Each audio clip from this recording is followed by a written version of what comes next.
Want to use your iPhone 16 in a different language? Here's how you can change it in just a few simple steps. Start by opening the Settings app on your iPhone.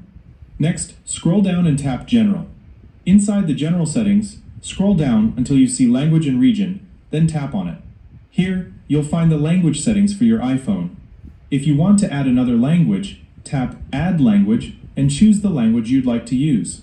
If you already have multiple languages added, you can also change their order. Simply tap and hold the three lines next to a language, then drag it to the top of the list. Once you've selected your preferred language, your iPhone will ask you to confirm the change. Tap Continue to apply it. Your iPhone may restart for a moment while it applies the new language settings. Once it turns back on, the iPhone interface should appear in the language you selected. And that's it. You've successfully changed the language on your iPhone 16. Thanks for watching, and I'll see you in the next tutorial.